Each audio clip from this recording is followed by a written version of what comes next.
Good morning, everybody. Welcome to the Administrative Committee meeting for April 12th. We're going to adjust the agenda today. I'm going to trail items 1 through 17 so that I can first of all, I need to appoint Supervisor Hahn to the committee for item 18. Okay? Ready to serve.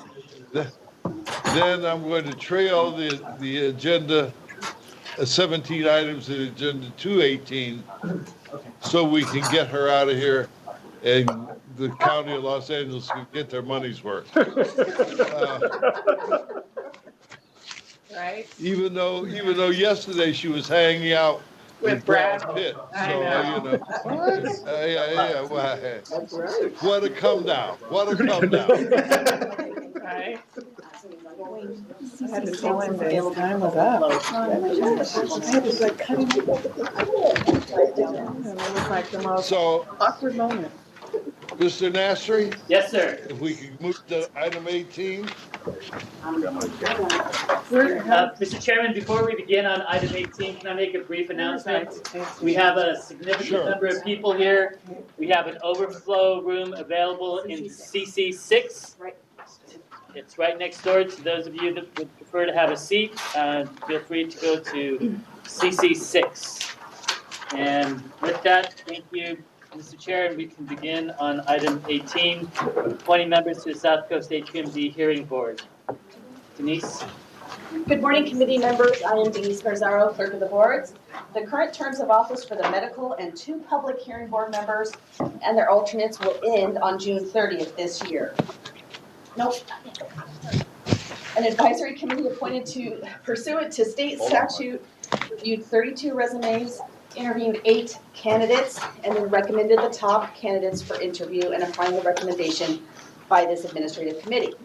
Today, the committee will interview candidates for the 2 public and 2 alternate public member positions on the hearing board.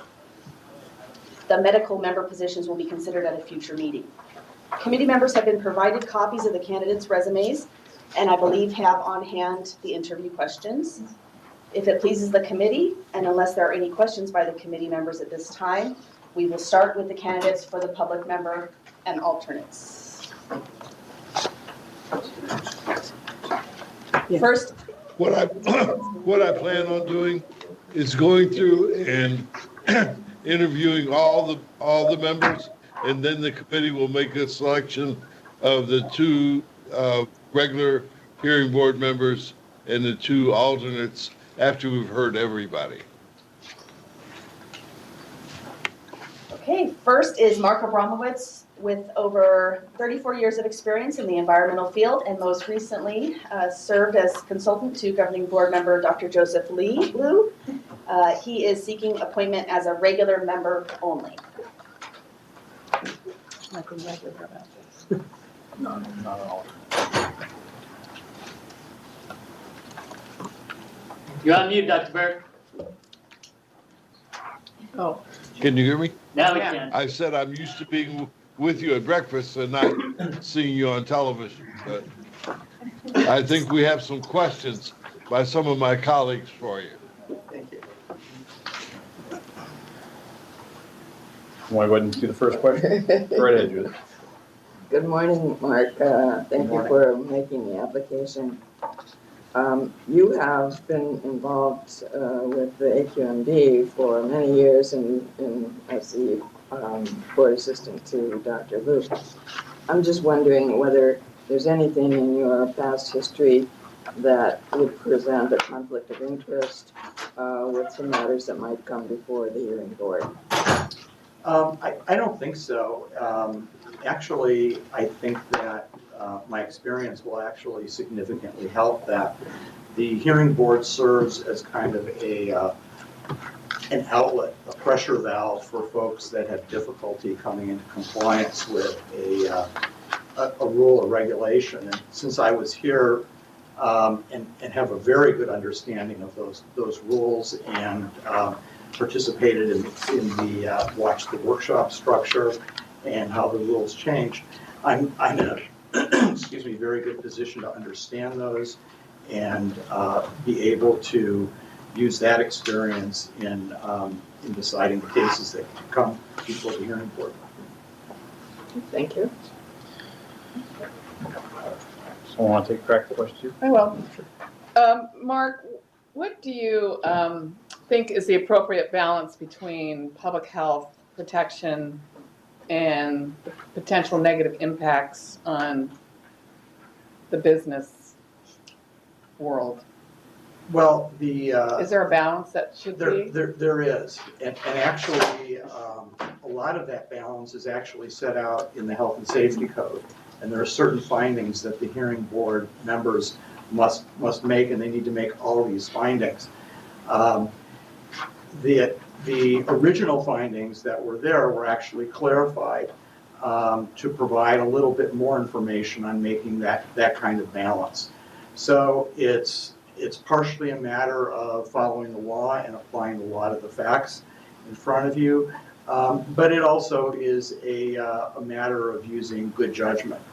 And you always have to remember that the mission of the agency is to clean up the air, but there are some creative ways in which the hearing board can help make that happen, while at the same time taking into account specialized problems that various companies have.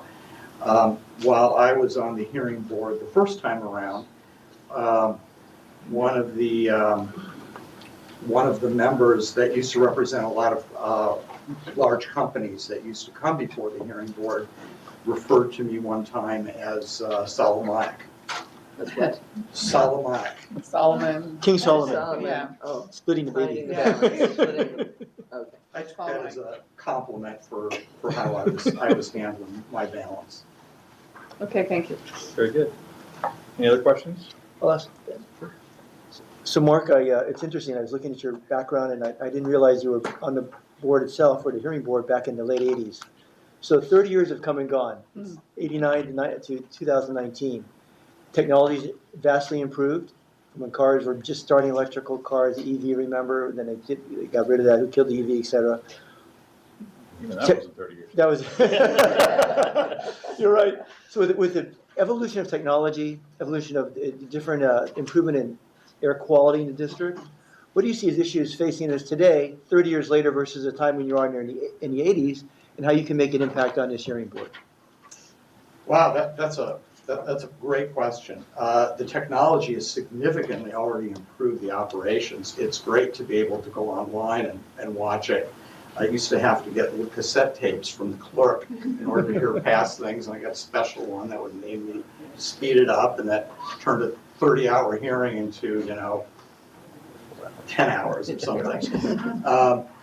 I think that with today's technology, there's a good opportunity for better and more outreach to small businesses that may need to come before the hearing board. It used to be that you didn't have to have an attorney with you to come before the hearing board. And nowadays, I understand that the word is you have to have an attorney with you. And I'd like to see us go to the place where there are materials to help small businesses be able to come before the hearing board without an attorney and be able to show the findings that need to be found. And so that will reduce the cost of small businesses.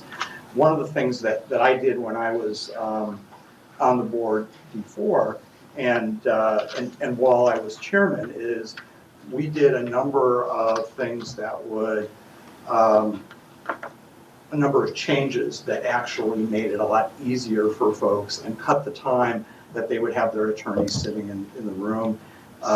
We started off first time having a consent calendar, which we never had.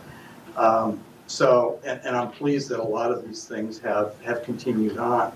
So, yeah, there's always more to do, but the technology has really helped the board a lot. Thank you. Very good. Thank you, Mark. Okay, thank you very much. Thank you.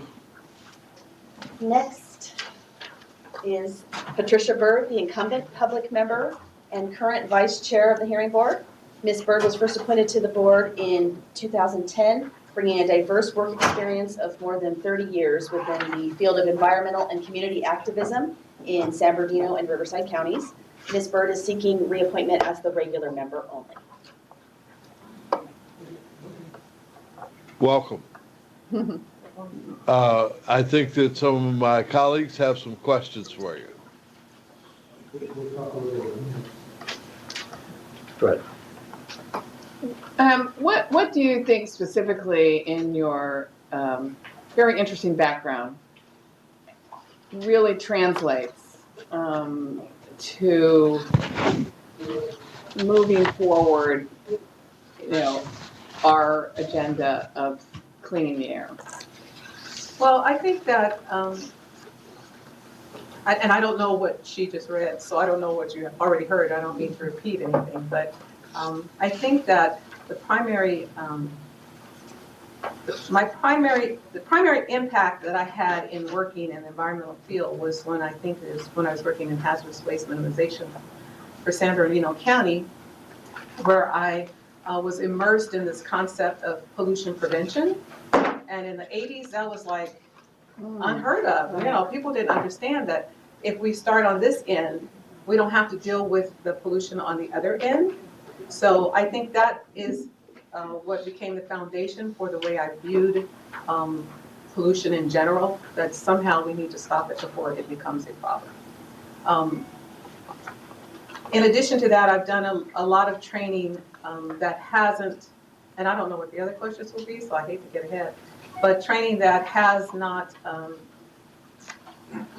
been just for that aspect. I've done training since I became a member of the hearing board. So I'm working toward my certificate at the National Judicial College in Administrative Law Judiciary. You can never say it. I know. Adjudication is tough. I know, right? I just say judiciary because it's easier. So that also influences my decisions, the understanding of a fair hearing, what constitutes a fair hearing, taking the information that's provided at the time of a hearing and dealing with facts and evidence and those kinds of things. So I think that has moved me along. Thank you. Thank you. So I'm wondering, in your capacity as a member of the hearing board, how you balance the public health aspects of what we're dealing with versus the economy and business and keeping a healthy economy. Is there an approach that you use when you're dealing with these cases? I view each case by case. My background is in public health. My concentration for my master's degree in public health was in environmental health, where I took classes on environmental management, air quality management, all of those things, in addition to taking other courses through UCR Extension and air quality management. So I have that background. I also understand that we can clean the air and have no one live here. So I know that there has to be a balance. I also know that there are ways to mitigate potential hazards. We live with hazards every day. So I know there are ways to mitigate potential hazards and allow for us to live in an environment where we can also work. I know that it has to happen that way. There is a fine line, there is a balancing act that has to take place, and I understand that. There's a number of ways that I have looked at how to do that, but I think the best way is when I use a phrase. I drop this phrase a lot, and people in this room probably heard me say this. The dose makes the poison. And when I studied occupational health, I understood that it's not just having that chemical in the environment. It has to do with the concentration. It has to do with the duration that's in the environment. It has to do with the route of exposure in the environment. So all those things come to play. And I think that the business community can take that to include in their development of their business, and that the district also takes that approach when they deal with regulated business. Thank you.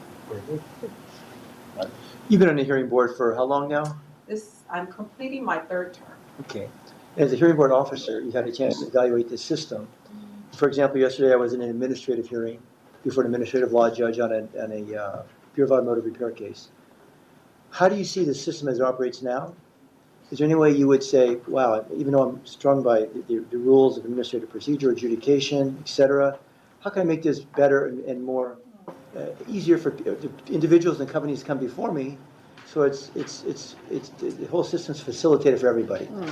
Is there any way that you have assessed the system over these couple of years, say, this would need improvement, I'd recommend this, or we can maybe do something a little different?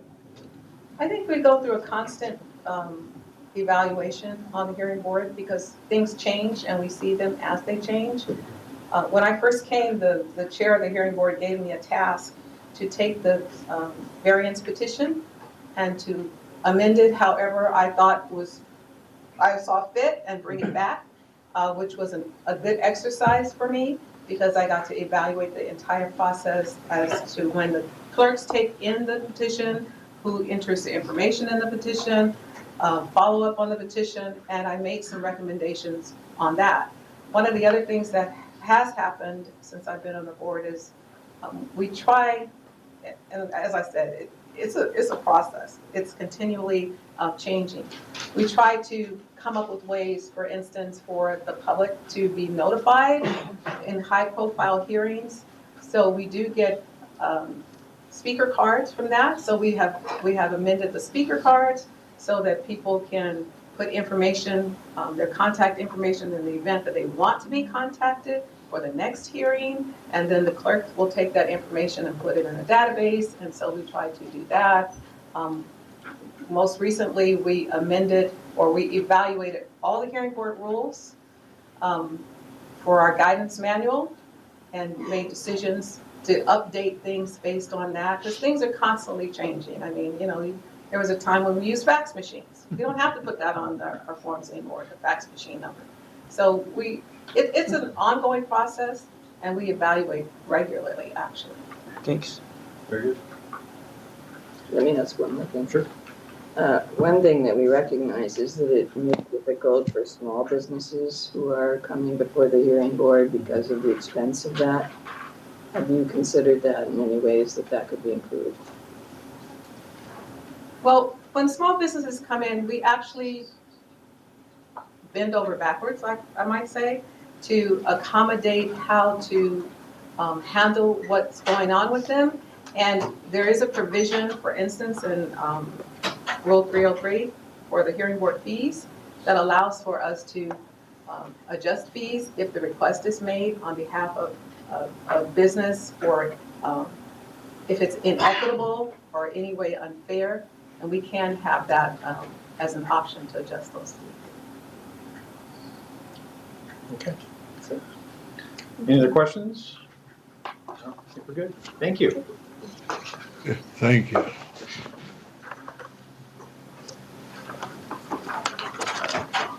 Next is Robert Copeland. He's the incumbent alternate member for Patricia Byrd. First appointed by the board in 2012, Mr. Copeland has been an environmental engineer with the Boeing Company since 1998. Currently serves on the city council for the city of Signal Hill and was recently appointed vice mayor. He is seeking reappointment as the alternate member only. Thanks, Denise.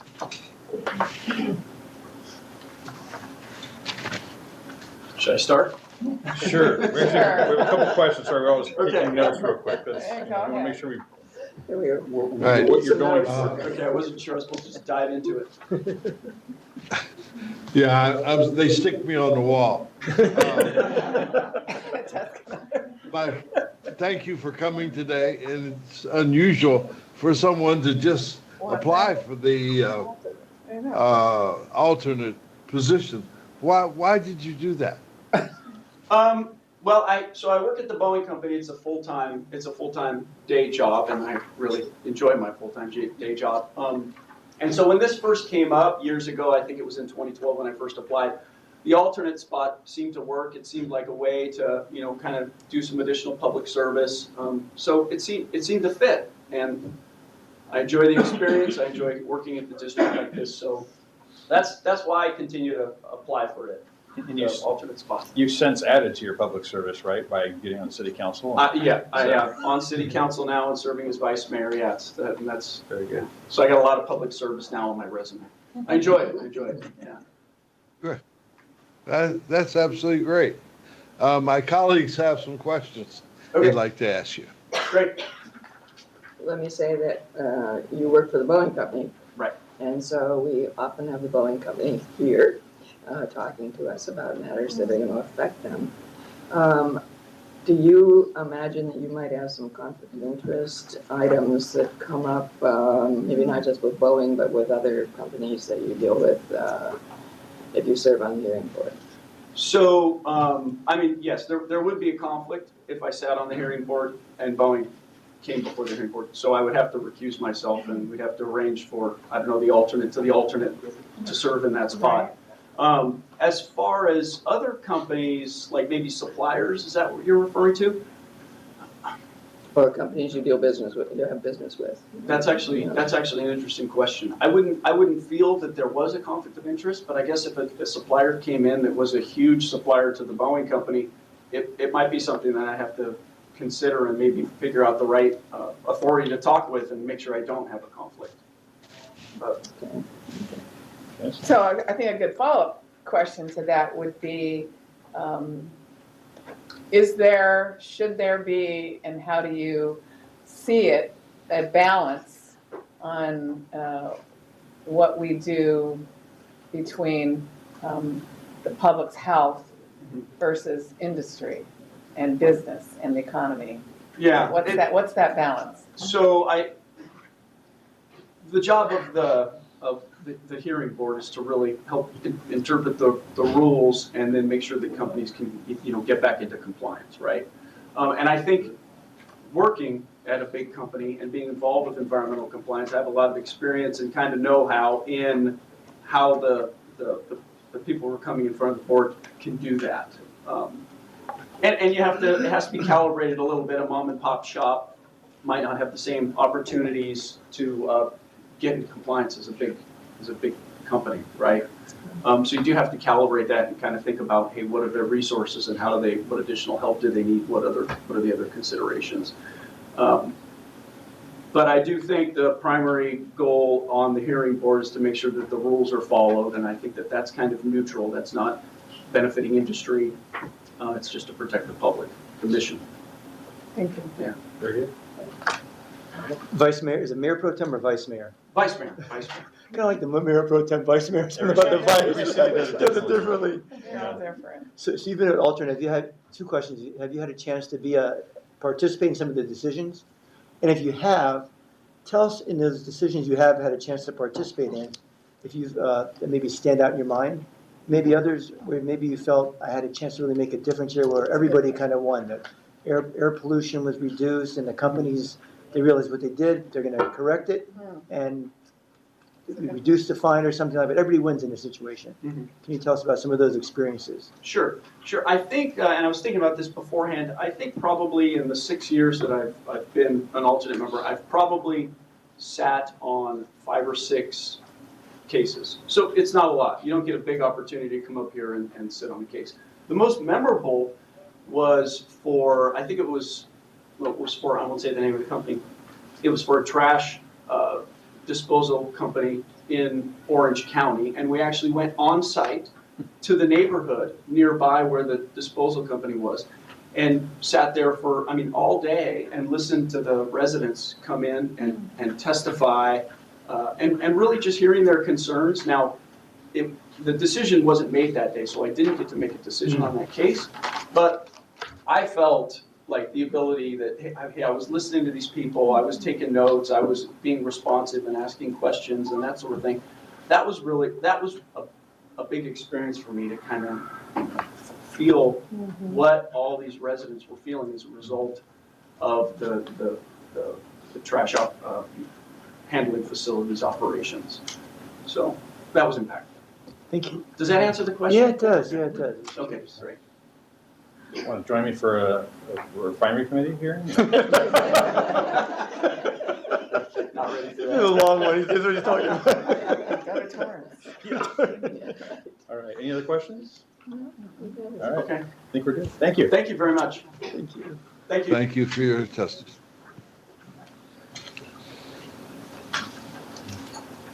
The next candidate is Honorable Nate Holden, the second incumbent member who is serving his first term on the hearing board. Senator Holden has served over 30 years in the public sector as a Los Angeles City Councilman, California State Senator, and as Assistant Chief Deputy to LA County Supervisor Kenneth Hahn. Senator Holden is seeking reappointment as the regular member only.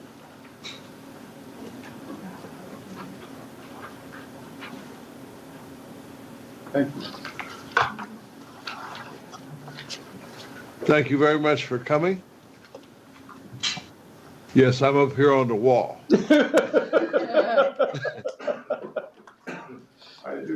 It's the story of my life, yes.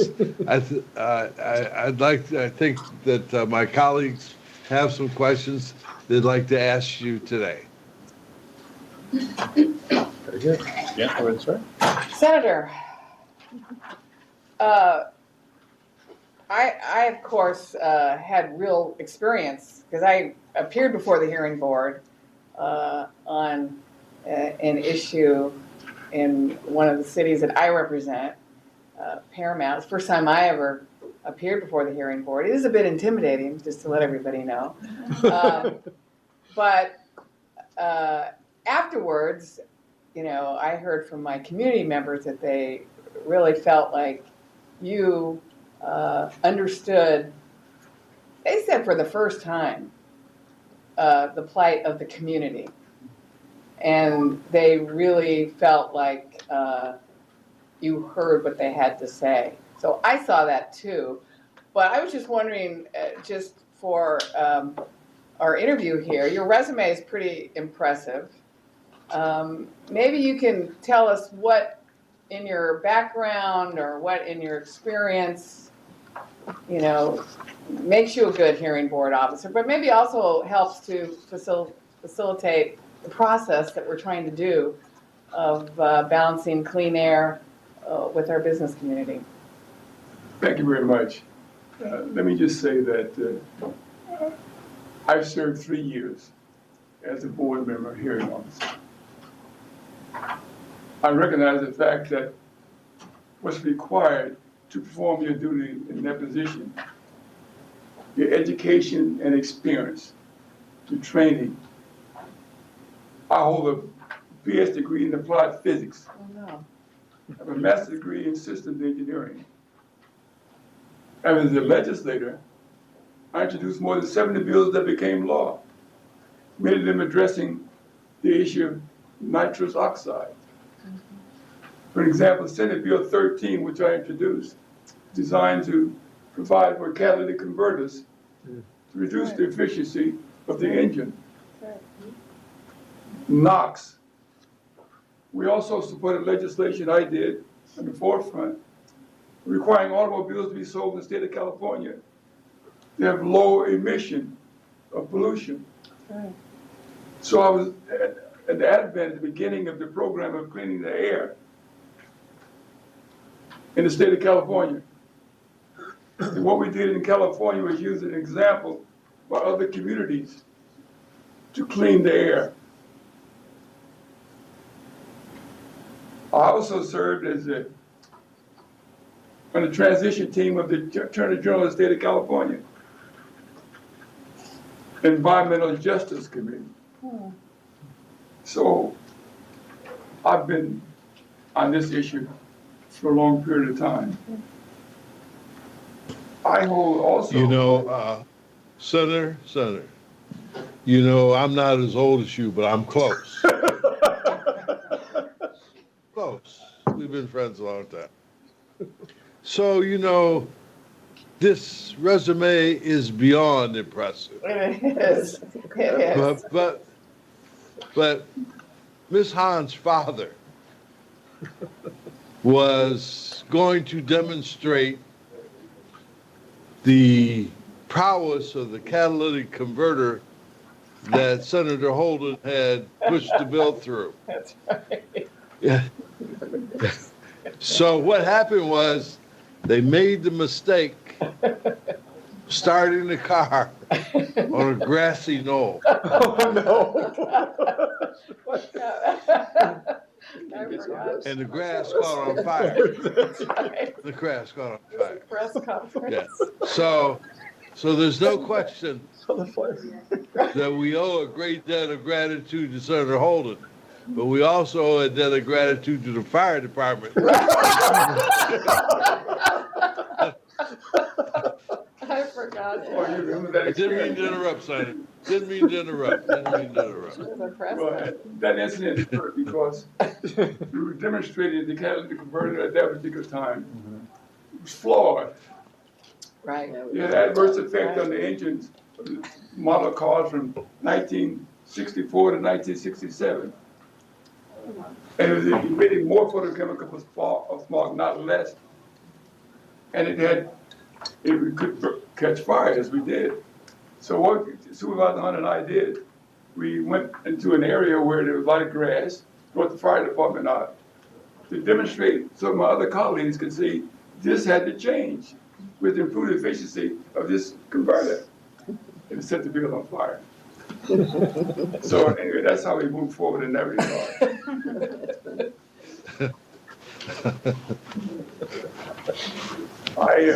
I'm sorry.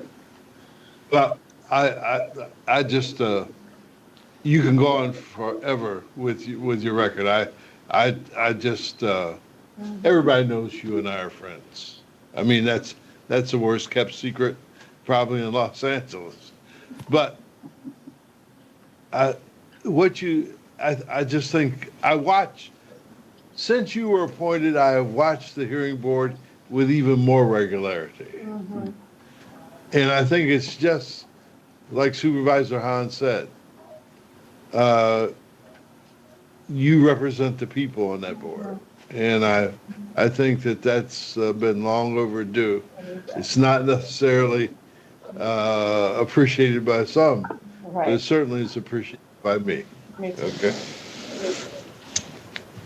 Let me see if some of my other colleagues have any questions. I'll just comment that your experiences as a design engineer, and could you explain a little bit how that has helped you on the hearing board? And we're often looking at those kinds of issues. When I first arrived, I took notice of the behavior of the respondents, and in particular, when they have stationary sources. And when you have a failure of the system, you get flares and more pollution, toxin into the atmosphere. It was clear. That's why they were in front of us. What do you do about it? So the requirement was that you could bring a schematic, you could bring some to the hearing and walk us through the process, how this happens. Now, if you get more flares, more toxin to the atmosphere, you're going to failure the system. And we have to address how do you improve the efficiency of the system. Having been in the aerospace industry for 17 years, you understand liability and reliability of a system. I ask questions like, have you done a reliability assessment? Take care of the system itself before you get pollution. What are you talking about? Reliability assessment. What's the specs of this device? This part of the subsystem of this component. What is the specification? Then I said, what you need to do, provide an assessment. And then you come up with a program called mean time to repair, mean time to failure.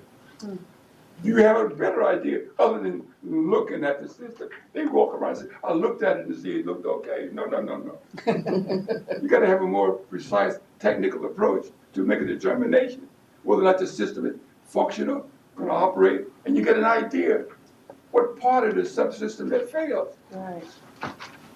And advance. And another thing, they come in with a lot of dates when this part is going to be audited, this part is going to be done. I said, what about the bar chart? All these dates tend to be could be misleading and confusing. Give me a bar chart when you audit it, what the design is going to be, et cetera, and date of start and date of completion. Now they're beginning to do that. I think if added to the program, I think that would help the process. Yeah. And because they're not coming in and saying, oh, we got a bar chart, we have design of the system, we have specs for each item. After a period of time, they come back, then they come prepared. Yeah. It's unique as to what took place prior thereto, my bigger point. But I use my education experience to try to fine-tune the process. And another good thing that the district has done, very good district, they come up with their own rules and regulations. What they're doing, they make the requirement more stringent. So the guy in front of the line has to improve on the system. And if they make a major effort and it's not accomplished at that point in time, they modify the time. They modify the expectation of what it's going to be, and which is good. But you also being more stringent, more refined, which is going a long way to clean the air up. Right. Which is a good idea. I like that. Great, thank you, good answer. Yeah, good Very answer. good. Very good. So the governing board has done a good job in that regard, as far as I'm concerned. Adopting those rules. Chair, just one Well- question. Yes. Michael? Thank you. Senator, you're an elected official, advocate, like my colleagues on my left right here. As a senator, I remember back late 80s, early 90s, when I was working for Assembly Member Mike Roos, you would come by, you were on the city council, big advocate for the people. So in one role, we're all advocates and we're fighting, we're legislators. But now you've been put in a position for 3 years. I remember back 3 years ago when you were appointed. I was a substitute member that day. And during those 3 years, now you're kind of what we call a quasi-judicial. It's a different mindset. I understand. So you've had a chance to analyze that over 3 years. What's the difference and how do you feel you can benefit the board by coming back again after having 3 years to review? Well, I have 3 years of having served as a board member. I've been able to analyze the process in detail. When one of the stationary sources, they have to come one time to me. But you see, they give a number, case number, and then they say 195. That means they've been 195 times they've been before us, or should have been. So therefore, they seem to be making, they're not the same mistake or same problems happening in that stationary source over and over and over again. But if you begin to fine-tune the process, like you're making the rules more stringent, governing board does, that improves the system. Making certain statements when they come back over and over again, give me a bar chart, give me an analysis of the system, give me reliability study assessment. Then they begin to hear what I'm asking them to do. That's, in my view, very, very important. There was not too much emphasis put on the reliability assessment. I gathered that before I arrived here. So I think that's made a big difference in improving the process and refining the system to the extent where you reduce pollution. The Clean Air Act pretty much suggests that we could, let's do things better today than we did yesterday. Right. And going forward. Thanks. Very good. Thank you. Mr. Chair, We have a question by Dr. Parker. well, for the record, I need to make it clear that I've known the senator way before he was a politician, when he was just an engineer, and have known him for, I don't want to even say I'm not that old. I'm not as old as he. I've known him for a long, You're close. I've known him for a long, long time. And I have, as we've done for all of our members on the hearing board, I have taken some of the opinions and watched some of the writings and stuff that he has done and seen how thorough he is. He's as thorough in writing opinions about the hearing board decisions as he were writing decisions about some aerospace industry analysis. So I think that when you look at it from a very, not technical standpoint of view, but a analytical standpoint of view and how it affects the community and people, I think he has certainly shown that he has a grasp itself of that particular field. So I've been certainly very well satisfied with the kind of effort and the work that he has put forth in the last 3 years that he's been on this board, on the hearing board. All right, okay, well, thank you for coming in, Senator, and we'll let you know how it goes. Yes, sir, Mr. Chairman. Could I just make one other statement, sir? Yes. Sure. Okay. Relating to my experience. I worked in the first moon landing surveyor. My design landed on the moon. Wow. And the antenna solar panel. That is true. I The forgot antenna all solar about panel it. position, the antenna solar panel position, were able to articulate, to move around. Did not code well because of the design. Okay, worm gear mechanism which absorbed the shock when it touched down on the moon using retro rocket, which I suggest. The first satellite, I worked on that. I did forget it. That is absolutely true. I did know that. I did know that, and I had forgotten all about that. See, so Thank you. Wow. We have to save 5 minutes for the other candidates. So thanks for coming. Thank you, Senator. Thank you, sir. Thank you. See ya. Thank you. All right. Will the clerk please read it? You're welcome. Thank you. Thank you. Next up is Gideon Krakoff, an environmental and municipal lawyer with over 24 years of practice in Southern California. Mr. Krakoff has served on a number of boards and committees, including most recently serving as the Senate Rules Committee appointee on the DTSC Independent Review Panel. How are you? Nice to meet you.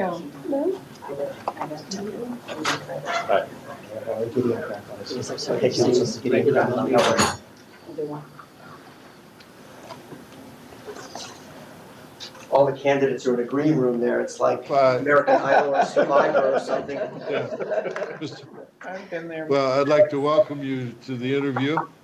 I can tell you that you have already set the record. I have had more people call me about you than any candidate in the history in the 27 years that I've been on AQMD. So you obviously have a lot of friends. My colleagues there in the room are going to have a few questions they'd like to ask you. We'd like to hear your answers. Thank you so much for coming today.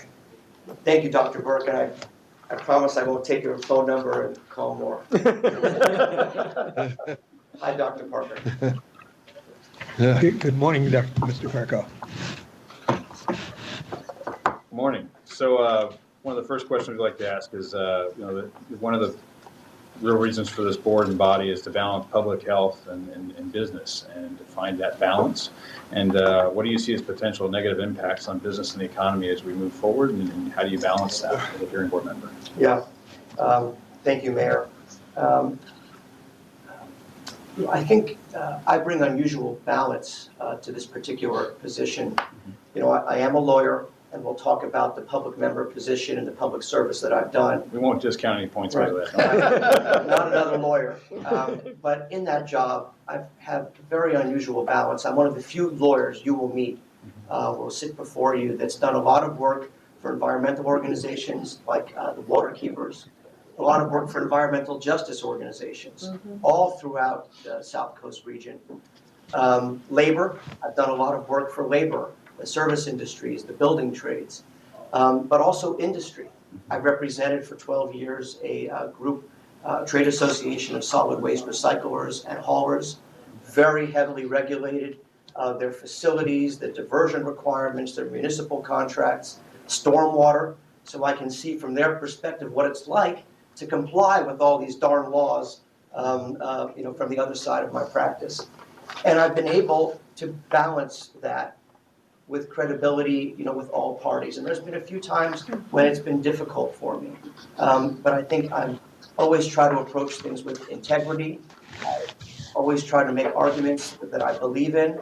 And I think even though I can't always be on the side of all these different friends that I have, Dr. Burke, I think people look at me and say Gideon is a person who's hardworking, he's competent, he has good judgment, and when he makes a decision, you know that he's reasoned it the right way, understanding all of these different interests and the balance that I have in my law practice, Mayor.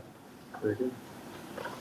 So if you are a member of the hearing board, do you anticipate that you might have conflicts of interest with the people that come before you? You've been on both sides of the balance beam, I guess. So what would be your response on conflicts of interest? Yeah, thank you, Mayor. This is something I considered before applying, and was asked in the last round of interviews as well. Really, the industry that I represent is the solid waste and recycling industry. That's it, pretty much. That's a small, tiny portion of what becomes before the hearing board. I don't have folks in the energy sector, not a lot of folks in the manufacturing sector. So I think the issue of conflicts is going to be rare. But of course, I'm very well versed in due process and administrative law. You'll see there I'm the former chair of the State Bar Environmental Section. I understand conflicts laws, and if there is even a hint of a conflict, I will disclose that, working with your staff, working with your lawyers, and of course, recuse myself if necessary. I know that in your own public service, these things come up from time to time, and I'm here for the same reasons you are. I'm almost 50 years old. I've been in law practice for 25 years. A lot of litigation. I'm ready for a new chapter. That's why I'm here. It's not because of inertia, not because I don't have, a busy practice, but it's really where I am in my career with all the administrative law experience I have, all the environmental law experience I have, Dr. Burke and Dr. Parker, all the contacts in the community, all throughout the region, the prior work here at SCAQMD. You may not remember this, Dr. Burke, but I was selected to be the moderator for the Air Quality Institute when that just started in 2006. I was looking back, and again, that was moderating, Mayor, between industry and the enviros and making sure everybody was comfortable, educating local elected officials on the important role of the SCAQMD. And those meetings were in Carson, Palm Desert, Irvine, Chico, San Bernardino, LA, Riverside, Commerce, and I've worked in all those areas. I do work in Coachella, Mayor. So that's a long answer to your question, Mayor. I'm just trying to give you a hint of why I'm here. One last thing, it's a public member position. I am a lawyer. So I know folks are going to say, well, why didn't you apply for the lawyer position? And you've got a very good lawyer who's the chair, who I think I can work with very collaboratively. I also think, given the very highly technical nature of this particular assignment, it's not a bad thing to be a lawyer, within reason. But I have been a public member, a governor's appointee to the State Mining Board, a Senate Rules appointee to the DTSC Oversight Panel, public member, governor's appointee to the Smog Check Oversight Board. So I understand what it's like to be a public member, listening, being transparent, understanding the diversity of our region. Just a little bit more, about me. My wife's a Latina from Santa Ana. I speak conversational Spanish. She has a long history of adoption in her family. So we adopted our children, supervisor through the county DCFS. I've got two brothers, my children. They're half Chinese, half Latino. We live in the Highland Park, Mount Washington area of Los Angeles. So, the diversity, the transparency, plus the fact that I've represented enviros and industry, all these different things, and have worked with Barbara and many of the others as a district for many years. I'm qualified for that public member seat based on all these things, all that perspective that I bring. It's a long answer to your question, Mayor, but I want to leave everything on the table here today. Very good. So would you give up private practice in this full-time position, basically, or would you try to continue with your private practice? My practice is going to change, and that's part of this. I'm also trying to do some teaching, Mayor Mitchell at Loyola Law School. I just coached the environmental law students to first place in the State Bar Environmental Negotiations Competition, which I'm very proud of, first time in school history. I'm going to try to do some teaching. This is a part-time position, I think, maybe Tuesday, Wednesday, Thursday in the mornings. We'll see how all this pans out. My boys are in 8th and 9th grade. I want to be here for them these next 3 years. My wife now is a partner at a big law firm, makes a decent salary with all honesty. So I have the flexibility now, also with the success I've had in my career, to take some time, to do things that I want. And if that means less of a law practice, then that's what's going to result. All good. Well, thank you very much. I appreciate the time. And A man after my own heart. I have a working wife too.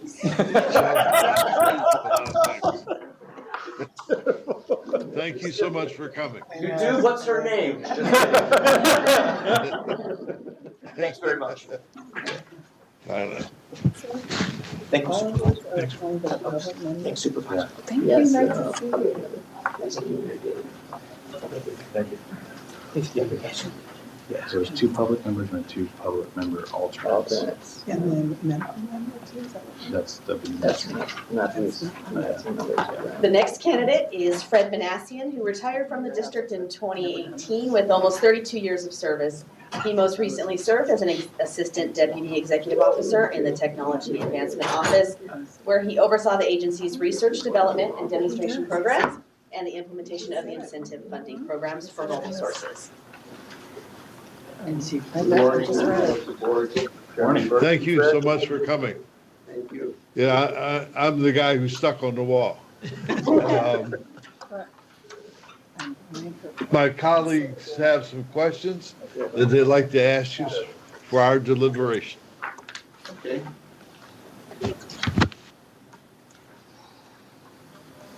I'll start Still out. making notes. I'll start out. We'd like to hear your philosophy or your style if appointed to this governing board, of balancing the interests of the industry with our mission to protect the public health. Okay, I would be happy to explain that. Before getting to that specific point, I want to build up my argument with a little bit about my background. I have a strong academic background. I have both a bachelor's and master's degree in chemical engineering. Then I have 4 years of experience in private industry where I was process engineer at a nickel plating facility. We were doing chrome nickel plating to magnetize hard disks for computers. So I was in charge of the production line. And then I have been at Atlantic Richfield for 2.5 years at their R&D facility where I was working on development of projects, different projects such as bipolar batteries, which is very relevant today. Following that, I have over 3 decades of experience at the SCAQMD. I started as an entry-level position at Assistant Air Quality Engineer, and I climbed up all the way to Assistant Deputy Executive Officer. So the reason I'm saying that is because that shows that my performance here has been quite good to go from entry level to an executive level, and that includes having a vision about the programs that we have been doing. I've been at source testing for 1 year, where I actually source tested specific units at refineries, electrostatic precipitators. We developed the chrome emissions testing methodology. And then for 6 years, I've been doing permit processing. And during that time, it was when the district went from command and control to reclaim. So at the mechanical unit, I went over the facilities that we had to convert to reclaim. And I think that's relevant today because now we are going back from reclaim to command and control. And there may be a lot of cases with the hearing board for companies that have to adopt to the new rules and regulations that the district is going to adopt. As executive at the Technology Advancement Office, I was there for 24 years. I was both at the R&D part and the incentive funding programs. And the vision you have been asking about is, I think, is reflected in my performance at the incentive funding group. I managed the entire portfolio of AQMD's mobile source incentive funding programs. And that includes Moyer, Prop 1B, Board Member Cacciotta's favorite, lawnmowers. Electric lawnmowers. We initiated the school bus program. And a couple of things I can talk about my vision. We could just have done whatever is required by those programs and just stop there. We didn't do that. For example, the school bus program, we were the first agency to introduce electric school buses. And we did it not only with our money, but I had to negotiate with ARD for several months to bring them to co-fund the project at the level of 50-50. And we had to combine a first-come, first-served program with a one-time RFP program. So there was a lot of details we had to work out. On the AB 134, I worked with our executive officer first year to bring $107.5 million to our district. And another main point about talking about vision, I think my highlight was that when the 2016 AQMD was adopted by the governing board, I walked to Wayne's office one day and suggested a legislation that was originally my idea. Of course, then after that, we had our public affairs executive officer, our attorneys, that helped a lot. But the original idea was mine to introduce a legislation, AB 1274, that needed two-thirds vote from the legislature to provide permanent additional funding for our Moyer programs. And that actually passed without any cost to consumers, because we crafted the legislature in a creative manner that it wouldn't impose cost, but it could reduce emissions. So I think at the hearing board, with the background of permitting, also experience at private industry, and also many years of working with the legislature, our own governing board, our executive officer, I would be able to see the big picture and balance the company situation and understand, what the obstacles are and what's the right way to move forward. Very good.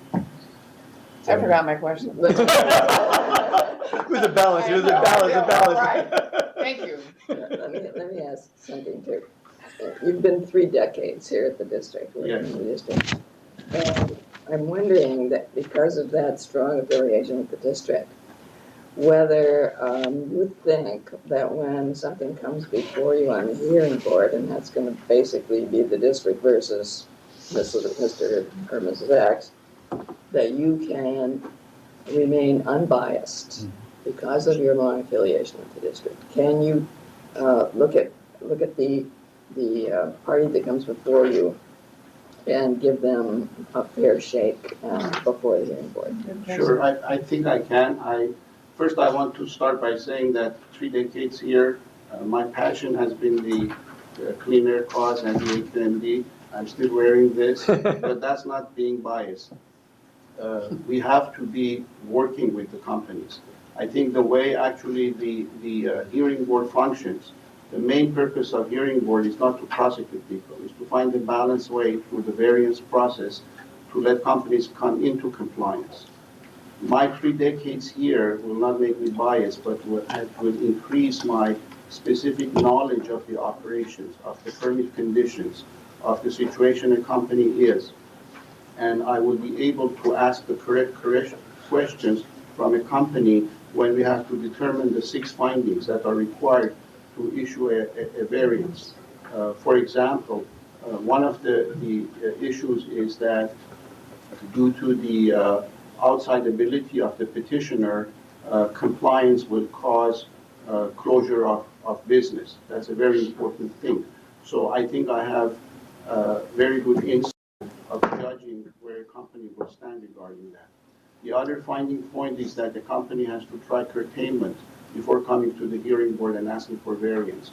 So when they present their case, I will be able to see how thoroughly they have gone through those issues to fulfill the findings.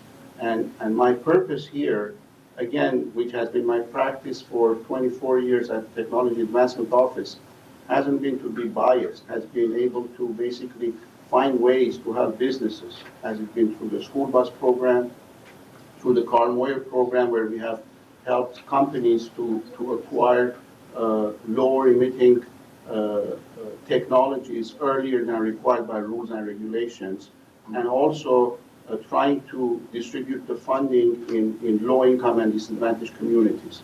So all that actually requires someone to see the real situation and not be biased. If you are biased, you're not going to achieve the clean air goals, because the companies have to operate, but they have to operate according to our rules. Thank you. Very good. Any other questions? Thank All you. right. Sure. Thanks, Fred.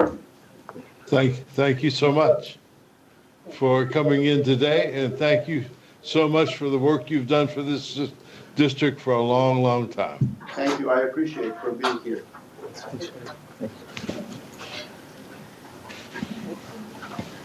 The final candidate is Cynthia Verdugo-Peralta, the incumbent alternate for Senator Holden, appointed by the board in 2016. She has over 25 years of experience in air quality, air pollution control, rulemaking, and small business experience and expertise, specifically with the SCAQMD, as a volunteer on various committees and advisory groups, and as the governor's appointee on the governing board for 7 years. Ms. Verdugo-Peralta is seeking appointment as a regular member only at this time.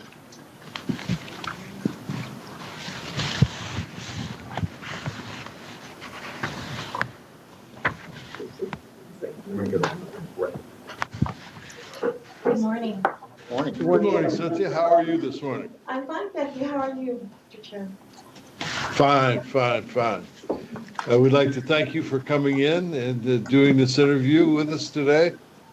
My colleagues have a couple questions they'd like to ask you, and we're going to open up with, looks like Mr. Benoit looks like he's ready to go. Morning. Good morning. So Cynthia, one question I'd like to ask is, how do you find that balance between the public health and business industry, and how do you see the organization continuing to move forward and find that balance? And through the hearing board, where do you find that balance? I've done a lot of outreach and education to the communities regarding the relationship between poor air quality and health effects, but also I've gone before several business organizations to explain to them exactly how the AQMD works, how the rules and regs affect them, and what their role can also be, being a participant versus waiting for something to happen. So I have always believed that there's a strong relationship between the ability to have clean air as well as to have a robust economy. But I think it always has to do with being a participant and coming to meetings and making sure that their voice is heard as well. Okay. One other question? So you were as an alternate member the last couple of years, right? That's correct. Now, as an alternate member, have you had a chance to serve in any capacity as a board member when somebody wasn't available? Yes, And if you did, during that time, these past few years, you've had a chance to kind of analyze this process from being a board member, or maybe your role as an advocate and many other, I'm looking at your letter here. How do you see it we call them, when I appear before an administrative law judge, I call them neutrals. Because they're not supposed to represent the Attorney General's office on prosecuting somebody, or the industry, auto repair dealer, a nurse, a doctor, whoever it is, an accountant. How do you see your role on that board? And maybe in your times you share some experiences with us, and how maybe that can be refined or revised, because everything's evolving. How can we evolve the hearing board so we're more attentive to the people, the stakeholders that appear before us? I'm glad you asked that, because of the fact I have served as a regular member, taking the place of Senator Holden. And so I've also been through all of the training that's provided by the AQMD, and I also was selected by the ARB to have additional training to bring back to the hearing board members. But serving and observing, because I also watch them on the webcast, quite a bit to learn and to see what's going on. But I think it's also the role of the AQMD, especially with small businesses. They have a rough time knowing how to maneuver through the process of the hearing board, and they don't have the monies that the big businesses do to be able to hire an attorney to speak on their behalf. Many of them are non-English speaking, so that's twice as hard for them. So I think there's also an opportunity for the AQMD to provide additional training, not just the video that is online, but maybe even to have like a conference of small business to teach them what the process is, how they can go about it, so that it could make them feel a little bit more comfortable and more confident coming before the AQMD, because in many cases for them, it's either this or closing their doors. Let me ask you a question. So when a small business comes before your board member, Yes. the first time, how do they find out? I mean, there might be some video, but how else do they find out? Are there handouts? Is there a 5-point, here's the process to follow? Well, it's been my experience and my observation that sometimes they don't watch that video. Either they don't understand it, or even if they watch it time after time, there's nothing like experience it in real time. So I see them asking a lot of questions, and the AQMD and the attorneys are very good about kind of guiding them. But then again, there's also questions that they have that the attorneys are not going to be able to anticipate. But for the most part, I just see them struggling quite a bit, especially the non-English speaking small businesses. It's just really tough for them, but they get through it because of necessity. It's either they get through this or they don't go on with the business, let's say, for instance. They have the possibility of that business being shut down if they cannot come into compliance. So, I believe the AQMD attorneys are very good about showing them, so are the inspectors, about telling them what they can do. I know that they can meet with them prior to the actual meetings and get some insight as to what to expect at that hearing. But it's my observation that it still remains something that's very difficult for them. And I would like to see them be able to handle it a lot better. And the only way to do that is to have more training, not just the video. Thanks. Cynthia, I'll ask another question. I know you have a lot of experience, and you were a governing board member from 1993 to 07, and then you have lots of other business experience. Do you see any other conflicts with that past business experience that might come forward as far as past clients or coming before the hearing board? Funny you should ask that. While I was on the governing board, my husband still worked for Edison. I worked for Edison for quite a long time, and so I have corporate experience as well, both technically as well as administratively. However, with him still working for Edison, that was my #1 conflict of any utility when anything came before the board, so I had to recuse myself. He's retired, so he doesn't have any connection with Edison at all or any other utility. So at present, I don't have any conflicts. As far as my business is concerned, while I was on the board and also as serving as an alternate, I have pushed my company aside, and that's the for-profit side.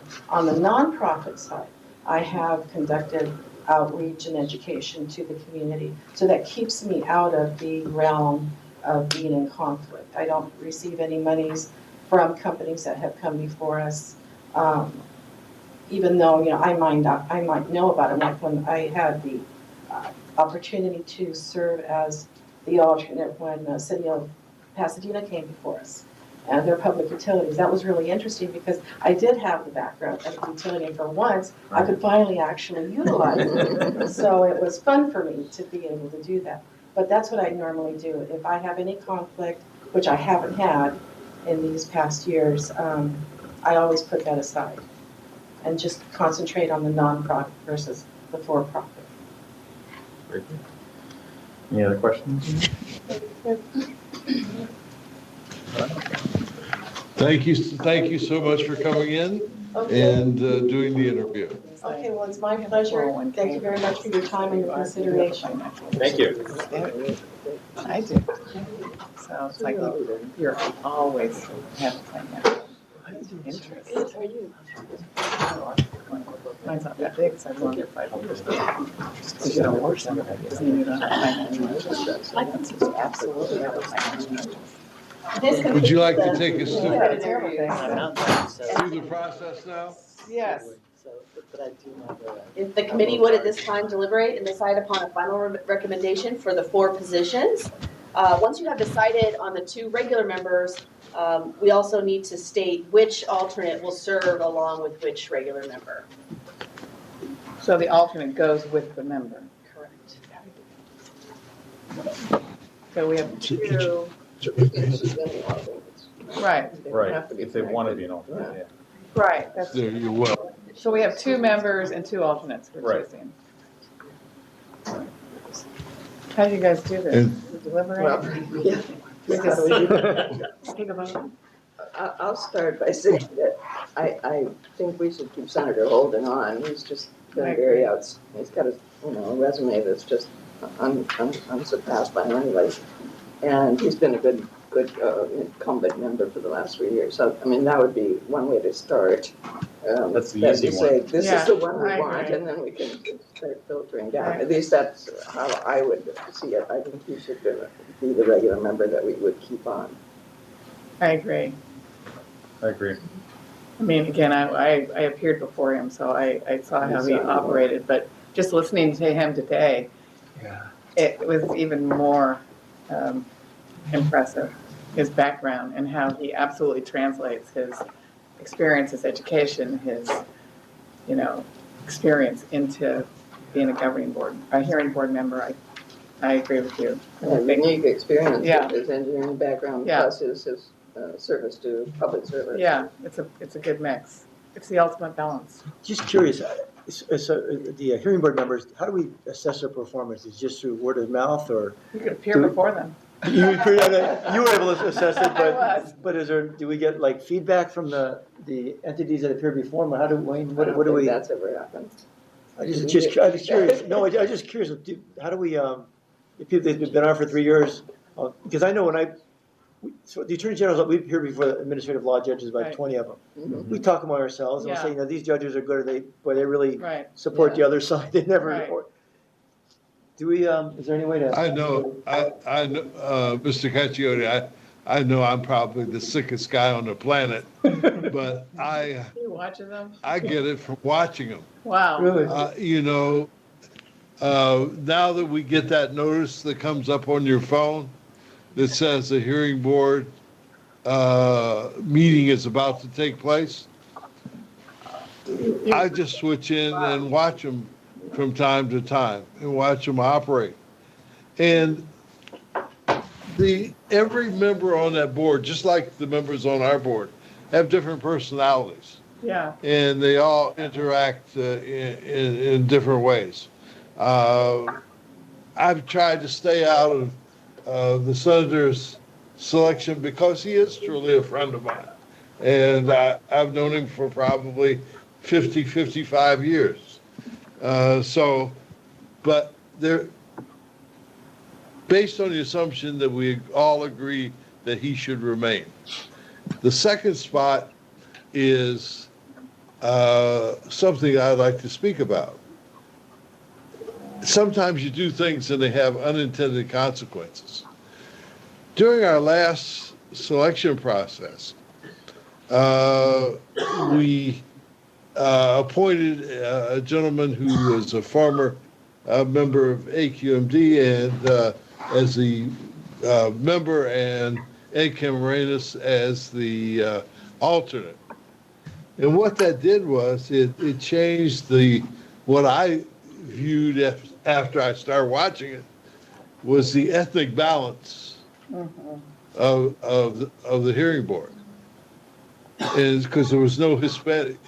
The district is probably 46 or 42 or 46% Hispanic now. Right. And there's no Hispanic board member.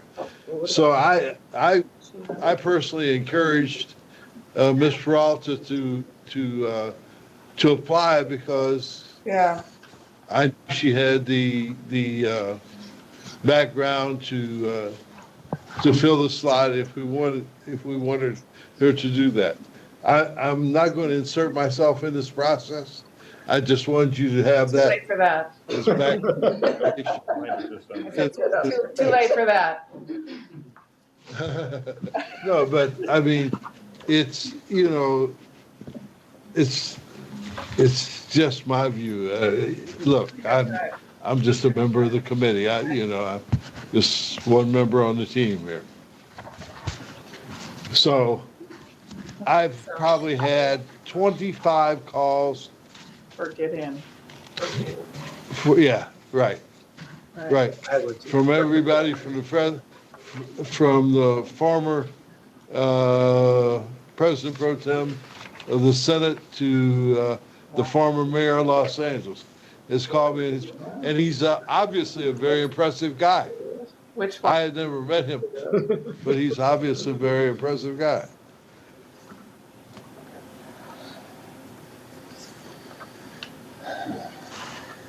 So how do you want to do this? Well, the present incumbent is Miss Byrd, right, Patricia Byrd. So, I mean, if we're gonna change that, we should think about that. We're gonna change somebody who's already in Yeah. and put somebody else in. So that's something to keep in mind. Or we could put Patricia in as Cynthia in as an alternate. Yeah, does Cynthia want to remain an alternate? No, she does not. She didn't. She But runs, okay. Gideon did say Yes, he would be an alternate. Right. Robert Copeland. Cynthia does not want to be an alternate. And maybe, Gideon would be better to come in as an alternate to kind of get training, if we think that he's one that we want to put in. Right. I mean, I was impressed with him. I thought he seemed really, I agree. I think so. really, All right, let's Good. should we make him an alternate? Yes, I'll So- second To that. which one? Or will we only we only choose the agreed alternate on one, one? okay. And then, so he would be our For alternate Holden. choice. Well, So That would be Holden, interesting, we've yeah. chosen Holden as a regular. Do we want to choose Cynthia Verdugo Peralta as the other incumbent? I'd make that motion. Okay, I think I'll she'd be good second for that. I think, Okay. I liked her answer on small business. Can you hear Bill? Can you hear what we're talking about? I can. And Cynthia was Ben's choice as alternate in the last selection process. He may not remember, I remember that. He did not disclose that. Well, it was a public meeting when we had that choice, yeah. Okay. Okay, all right, I like that. Okay. Cynthia now. A second. And then we need So Well, one more alternate. let me make sure that, the current alternate. hold on a minute. Let's, Okay. I want to make sure that I understand exactly What we're- Holden and who's his alternate Krakow. that we, Gideon, right? Gideon. Krakow, Gideon. okay. All right, and Cynthia, and who's that alternate? Well, I think the other I've alternate, chosen that. that's still up in the air. Did anybody else apply just for alternate? Well, Robert the current, Copeland. Robert Copeland, who's a current alternate. Oh, would right, like to The one stay. for the Signal that's, Hill. Right. Council member, yeah. I'd like to see him stay if we can. I Okay, like him too. okay. Yeah. Who was that? I'm sorry. Robert. I missed him. Robert Copeland? He's the one that's a Okay. council member And Signal Hill? in Signal. She's from, Yeah. who's the other options for alternate? Well, let me just, other options for alternate are who? Robert Copeland and then Fred Minassian, if you've already selected Gideon, Gideon, okay. just the three. Okay. You'd like to stay with Copeland versus going with Fred? Yeah, I think so. I think so too. I think there's a. I need his vote in my I'm reelection. worried about what I ask about. Go for it. I think that, it's good to give them outside voices too, I think, on things like this one here. Okay, it's fine. Signal Hill's an outside voice? No, he wasn't always on that city council too. I think he got it 2 years ago, yeah. This is what you're talking about. I'll accept a motion with those names of the permanent members and Okay, the alternate. so moved. Second? You probably Well, should state them for the record. Yeah, Sure. let's state them for the record, please. So we have Holden for the first public member with Gideon being his alternate. Cynthia being the second public member with Copeland being the alternate for her. And that's Cynthia Verdugo / Peralta. Yes. Right. So we have a motion. Do we have a second? Second? Okay. Would the clerk call the roll? Councilmember Benoit, Aye. Mayor Mitchell, Aye. Dr. Parker, Aye. Councilmember Caccioli, Yes. Supervisor Hunt? Yes. Dr. Burke? Yes. Motion passes 6-0. Okay. Okay, can I go now? No, we're supposed to do the medical members. Oh, Yes, Oh my God. yes, you can go celebrity hobnob.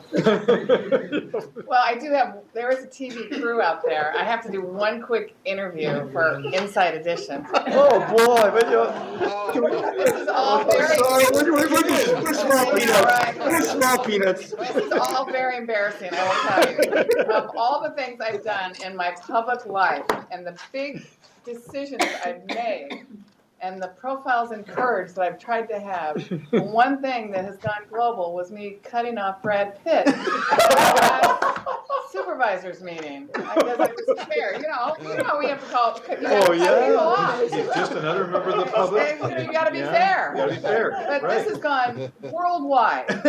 And so Inside Edition is right Good up for you for being, good for you for You being too? fair. I know, I so love it. can I go do that and come back? Yeah, Yes. okay, but you could keep Well, going. good luck with the interview. Yeah. Good luck. No, Good luck with the embarrassing. interview. It really is. Yeah. Okay. I will be back. Now, so I assume, Mr. Nastri, that the clerk of the board will notify the applicants. Yes. We're through with item 18. Do we still do the medical members? Okay, then we'll go back. Oh, Oh, I we're missed gonna that. postpone it. Okay. Okay. We'll go back to the regular agenda.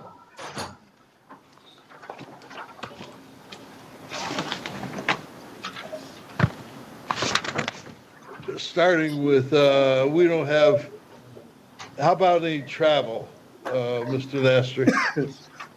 None to In report. country or out of country? None to report at this time. How about-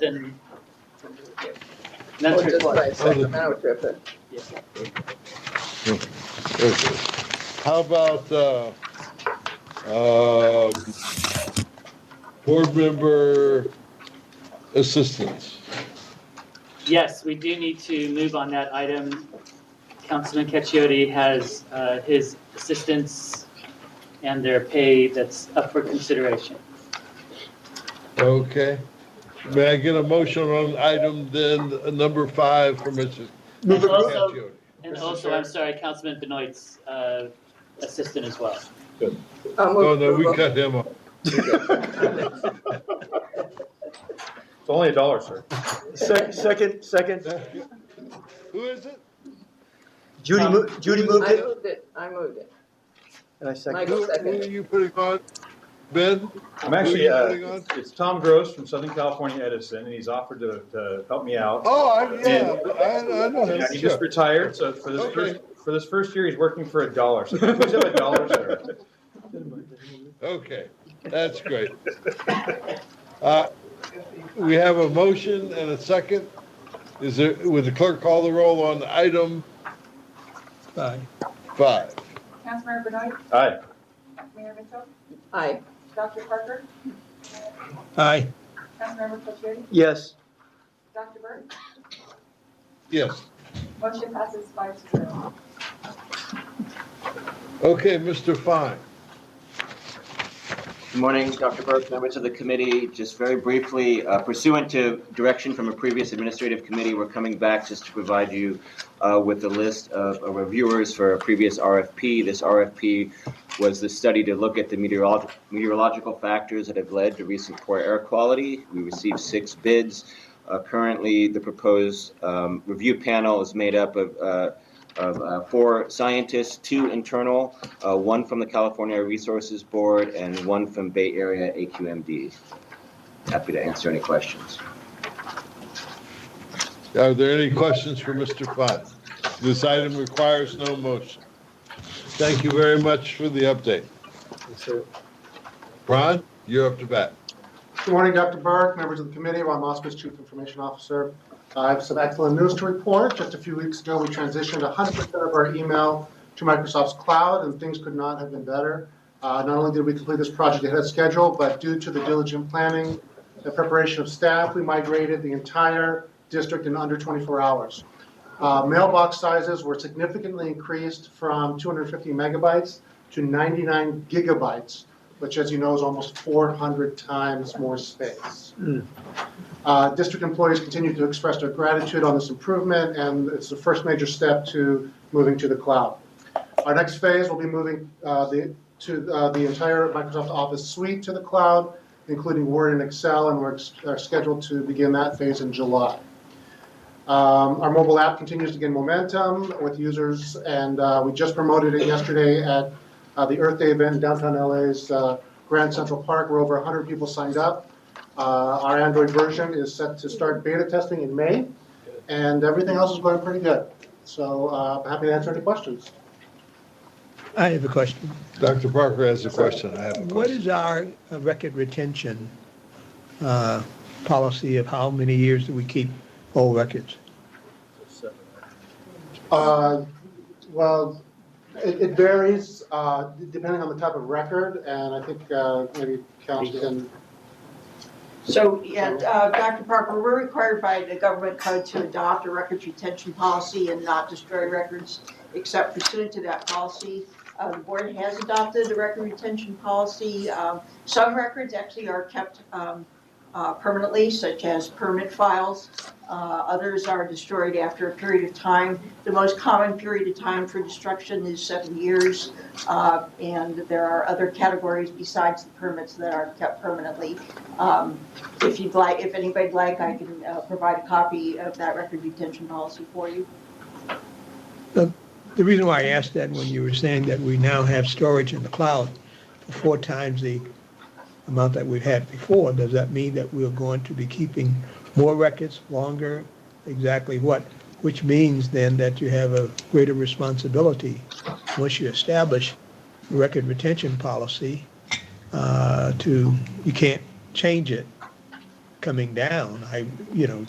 From the standpoint of view when the records were originally put there. Well, Dr. Parker. So I just want. I beg your pardon.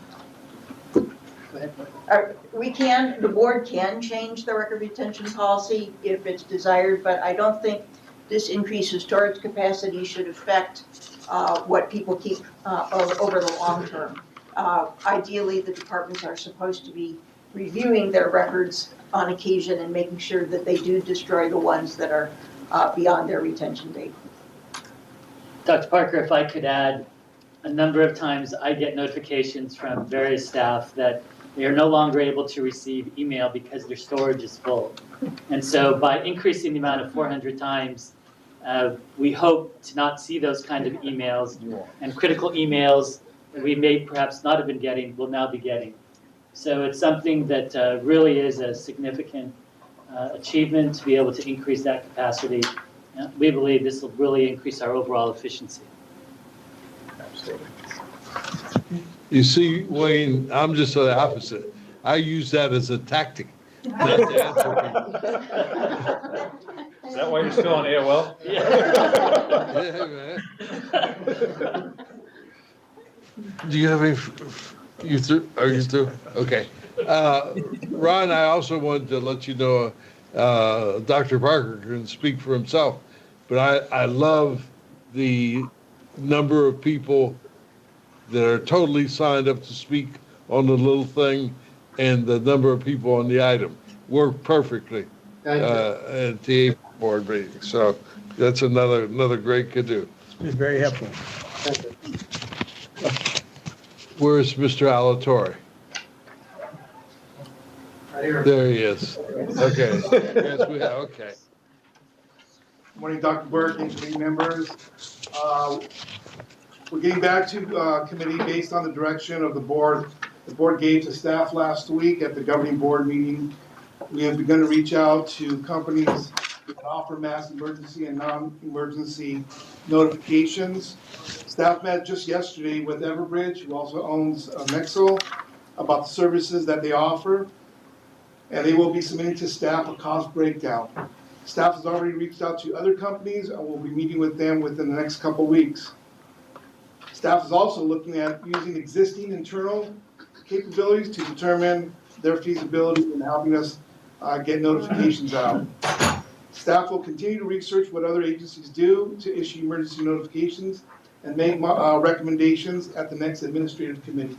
I know a second part of this agenda item was to discuss a review of the recent refinery fire, and someone from Enforcement and Compliance will be talking about that. Terrence Mann. I would think that you would be working with Ron on that. We are working together. Yes, we are working together. Absolutely, yes. Okay.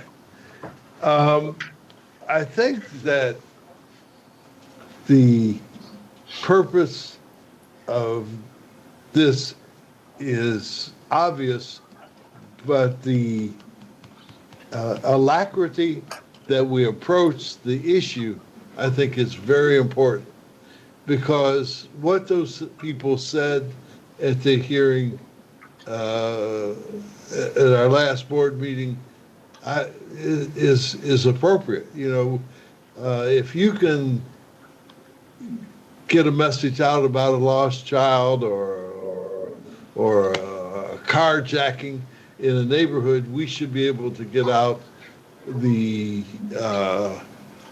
concerns as it relates to emissions instantaneously. And the fact that we haven't done it, I think, is a personal failure on my part, because I should have been all over that, because those people were right about that. You know, I dropped the ball on that one. So we want to move it on down the field as soon as possible. Mr. Chair, just I'm quite sure you guys already know that, but there are several programs out right now that will allow you to send out messages, especially for schools that I know of, that you can put a message on in 5 or 10 seconds and it can go to literally hundreds of thousands, if not millions of people, by zip code, by number, by, areas, et cetera. And it's not very costly either. So, something. What are the chances, do you think, of getting a report back to the full board at down in Palm Springs? Ron, Derek? Yeah. So Dr. Burke, let me jump in here. There are a number of different things that we're looking at, and there are some changes that we can implement very quickly. So one is the things that we can put on our website quickly. We're working with Ron, we're working with compliance to do so that we can have that immediately available. Dr. Parker would love. Those are relevant. Those aren't relevant. Those are, that you got to go find them. What everybody's talking about is us going to find people. Right, and so with regards to us going to find people, again, Dr. Burke, I think the main issue is getting information out and utilizing all the tools that are available. So there are things that we can do quickly that we're going to do, like reaching out, Dr. Burke. So as Derek said, Nexel. Well, Nexel is a service that is used. They're not inexpensive, so we want to talk with Dr. Parker because he said there were some inexpensive services. There's another aspect that we wanted to touch on, and that is the coordination aspect with the CUPA. There is state legislation that was recently passed that actually requires the refiners and the CUPAs to provide a notification system, and they actually have to pay for it.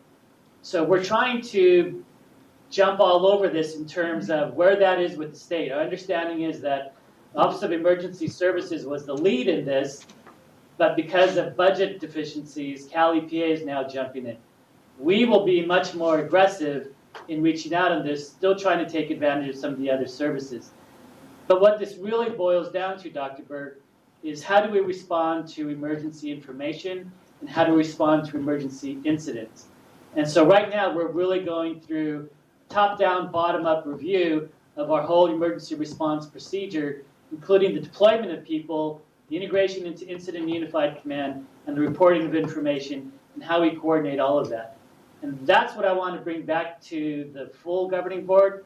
I think we can have an update, but I think that In the meantime, we'll do all the things that we can on the website. We're reaching out to other organizations, including Coupas, including some of the refiners, so that we can have that type of information, understand where the cost aspect. We'll talk with Dr. Parker on his understanding of some of those low costs. And we can give a general update in terms of where we are in May. But as far as the detailed, I'd like to go at least another 30 days beyond that before we come back to the board. No problem, but I think it was evident to me that the majority of the board was interested. They were, obviously we have to be prudent in the cost, but I think it's part of our mission to protect the people, and if we're going to have a budget hearing this afternoon, so if we need to make accommodations for a system like that, we certainly don't want to wait a year until the next budget. Agreed. So we don't even know how much it costs. Well, that's part of why we want to have that extra time before we report back next month. Because if the state is already required. How do you get it into the budget if we're going to do the budget will come up when? The budget will come up in May. Right. We'll have to do an adjustment, but I want to make sure that we have the correct information to do that adjustment. And right now we don't. You got to stop saving, Sujata. You got to stop saving him. He look, and the eye contact thing doesn't work on TV.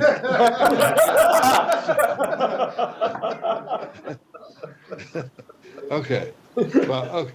Just know that we're going to be going straight ahead on this, and cost may not be the determining factor. Very glad to hear that, Dr. Berg. Okay. Moving along, Ron wants to transfer some funds.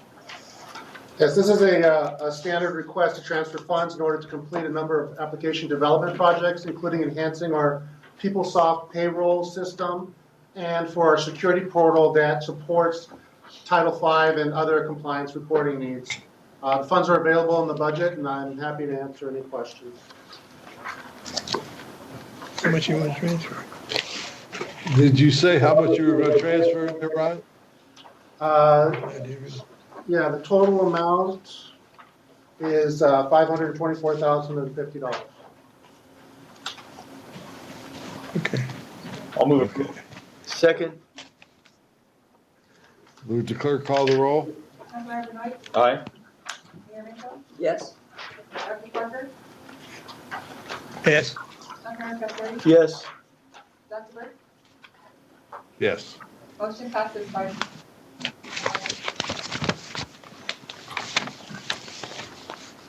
Okay, once again, This is a standard request to purchase on-base support, subscription and support for 1 year. On-base is our document management system, which supports most of the district systems, including permitting, compliance, class, finance, and public records. The funds are available in our budget, and I'm happy to answer any questions. I move the item. Second? we have a motion and a second. Would the clerk call the roll? Councilmember Benoit? Aye. Mayor Mitchell? Yes. Dr. Parker? Aye. Councilmember Kaczmarek? Yes. Dr. Berg? Yes. Motion passes 5-0.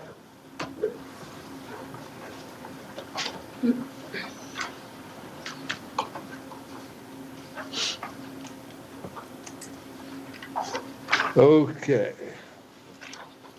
Sujata?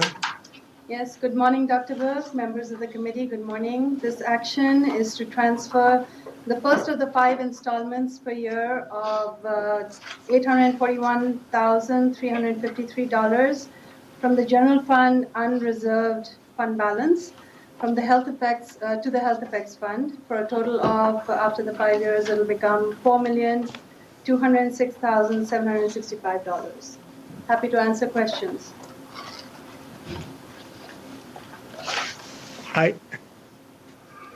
I don't, Dr. Parker? This is the adjustment, if I'm correct, let me try and give this is the adjustment back that they didn't make before when the funds were due to be put in there. yes, that's what I was good. Yes, You just- yes, Dr. Parker. Is that correct? You're Yes. absolutely right. Yes. Okay. Okay. I'll take a motion on that item. I'll move the item. We have a motion. I'll second. We have a motion and a second. Would the clerk call the roll? Councilmember Knight, Aye. Mayor Mitchell, Yes. Dr. Parker, Yes, Councilmember Patriarch, Yes. Dr. Burke, Yes. motion passes 5-0.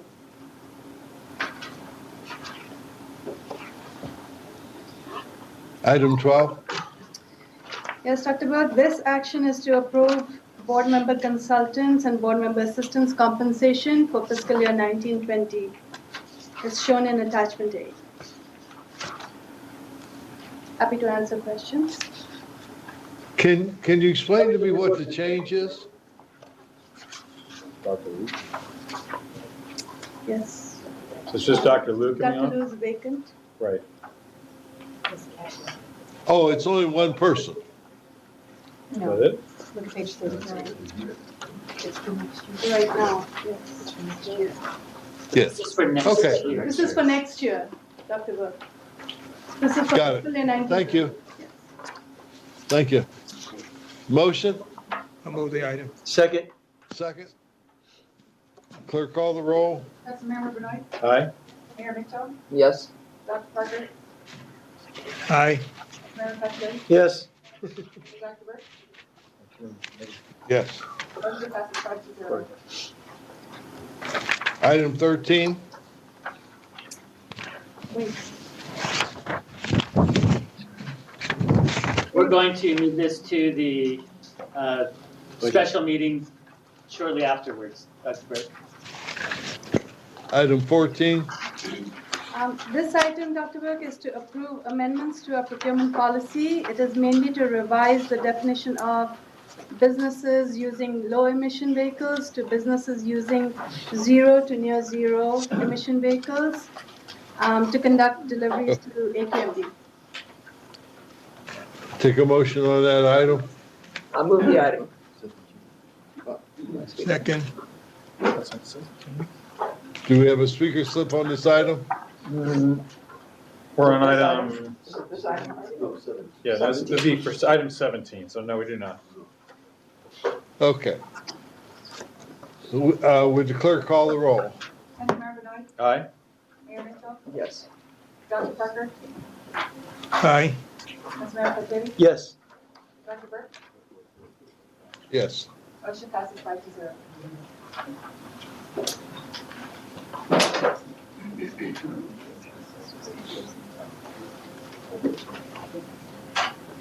That motion passes. Item 15. Hi, good morning, Dr. Burke, members of Mr. the Lowe? committee. How you Good morning, doing? Dr. Burke, and members of the committee. This action is to transfer up to $160,000 for the Enhanced Particulate Monitoring Program. This is to realign expenditures for salaries and benefits to temporary services. I'll be happy to take any questions at this time. Any questions for Mr. Lowe? I'll move the item. Is there a motion on it? Second. We have a motion and a second. Would the clerk call the roll? Councilmember Benoit, Aye. Mayor Mitchell, Yes. Dr. Parker, Aye. Councilmember Patriarch, Yes. Dr. Burke, Yes. motion passes 5-0. Item 16, Mr. Fine.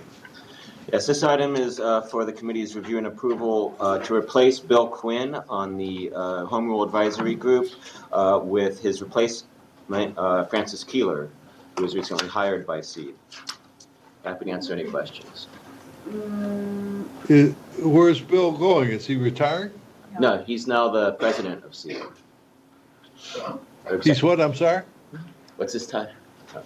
He was promoted. He's now the president of SEED. He's the head of SEED. Does Francis represent Steve? Yes. Now, yes. Not Or sure as what- of, if we approve this.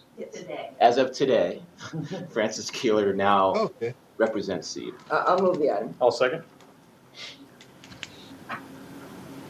But if we have a motion and a second, would the clerk call the? Councilmember Benoit? Aye. Mayor Mitchell? Yes. Dr. Parker? Aye. Councilmember Cosrally? Yes. Dr. Burke? Yes. Motion passes 5-0. Susan Nakamura? I don't see Susan. I'll handle it for Susan. This is Philip Fine. This item is to award contracts according to the RFP that was released previously to help review staff's BART assessment for refineries in support of proposed Rule 1109.1. Originally, we had anticipated a $100,000 contract. We received two really good proposals and wanted to increase that to $200,000 and split the work, which we believe will be more beneficial and a more thorough review of the work that staff's going to be doing in the BART assessment. And that money is available from the AB 617 funding to support BART work. So I'm happy to answer any questions. Any questions? No, but we do have Motion? we do have public comment on this item. We do, okay. Harvey? Who's? Mr. Harvey? Mr. Eder?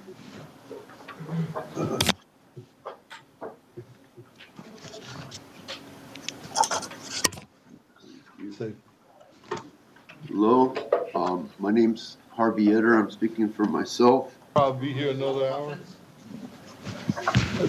What was that, Mr.? That was a non, Okay. I'm sorry, didn't mean to interrupt, Okay. Mr. Eder. Harvey Eder, speaking for myself and for the Public Solar Power Coalition and for equitable, just, immediate total solar conversion for the district and beyond. This BART, I'm incorporating by reference the meeting of this committee on February 8th at 10 a.m. 2019, where there was discussion about BRAC and the legal retrofit, the Supreme Court case unanimously in technology forcing. Okay, that is not part of this. Solar is not in here, and it needs to be, and it's legally required. And in that record, I got some kudos and support from Dr. Burke, but he said nobody's come up and disputed the cost effectiveness of the solar conversion I referred to. So this is important, needs to be done now. And also I'm getting on tangents here. So solar it was agreed at that meeting. They were asking, has anybody challenged this? And Wayne said something about refineries and heaters. And I said, that's not right. And I challenged, I said, where are your references? I said, we've got the Solar New Deal that's in the plan. We're trying to get those records out. And we've hit like slow things. On one record, they told us it would take 30 to 60 days. Solar has to be prioritized. It's got to be BART. It's in there. And basically, everything else was accepted as cost effective, other than the issue of refineries, and we're going into that. And Dr. Burke asked that put something together on this, but I will not quote read 800 pages. So trying to put that together, trying to get the history of what happened in the 16 plan and the Solar New Deal, and to take that and further refine it and get the information too. But basically, everything was conceded as cost effective at that time. Nobody said anything about, except for refineries, and basically, all the refineries have to be phased out. We're going to solar vehicles, and that's where the savings are. In relationship to stationary source, solar production, storage, and transportation, and also the equitable issues have to be dealt with here. Incorporate by reference also the low-income solar equity program and other comments made today, and anything made to any entities of the state and the district and whatnot. This is against the law. What do you have to say about that, Mr. Fine? Well, let Anything me in jump particular? in, Dr. Burke. No, I asked Phil. So this particular item is to ensure that the best available retrofit control technology is, well, Rule 1109.1 is to ensure that the best available retrofit control technology is required on refinery equipment that burns largely refinery gas that's generated as part of the refining process. And so this item is just to have a contractor review the work that staff is currently doing to establish those BARC levels. I'm not aware of anything in that BARC process that where solar would come into the analysis. So I'm not sure it's relevant exactly to this particular rule or this particular action where we're just approving a contractor. I don't either. I'll go ahead and move the item. But I'm going to say again what I've said 50 times before.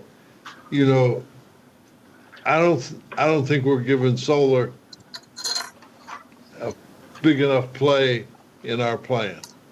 Now, I know that there are opposing views to that, but I don't ever hear the board getting the opportunity to listen to the debate. So the only person who comes up and talks about it is Harvey Eder. So, but I'm not going to shut up. I got 3 more years. So Harvey might not continue, but I'm going to continue. So, God willing.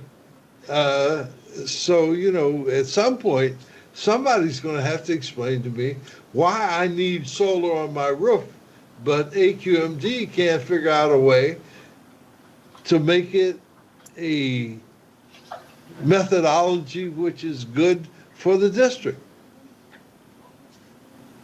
Dr. Burke, I think. I'm sorry, Harvey, didn't mean to steal your thunder, but that's just common sense to me.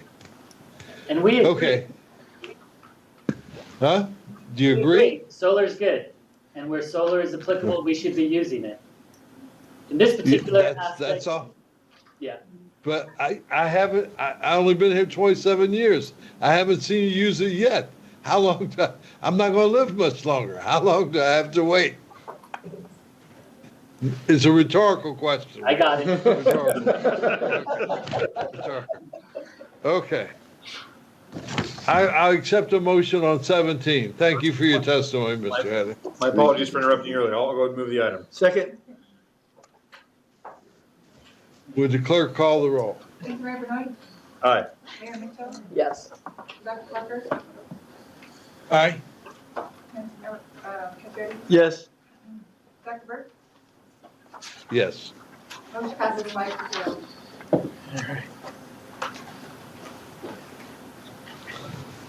Okay, item 18. We already dispensed with that. That was the hearing board appointment. Oh, yeah, we did do that, didn't we? Item 19 is aleatory. That's just a written report. 20, do we have any other matters before the board? No? No. We do have, 21 is public comment. Do you have any Yes, public we do. comment? Okay. Harvey?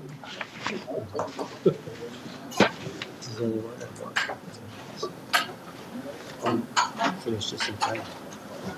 Hello, folks. I'm Harvey Eder. I'm speaking for myself and for the Public Solar Power Coalition.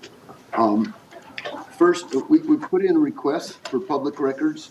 One, for instance, was on 5 natural gas plants that we said there should be 500G hearings, and these were all denied. We're trying to find out exactly who contact people were for these decisions and whatnot. We're told that it was going to take like 30 to 60 days. It's not acceptable. This is part of the solar transition, and it should be prioritized with information requests.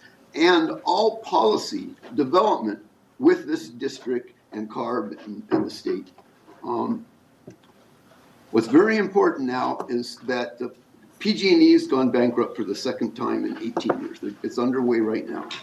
They don't know, there's been letters by the governor and all this kind of stuff going back and forth about reconstituting the board. The investor-owned utilities are purveyors, pushers of fossil fuels and nukes. Okay, they've got conflict of interest. Antitrust applies here, and it's a felony. The state of California has subsidized the industrial utilities at least tens of billions of dollars.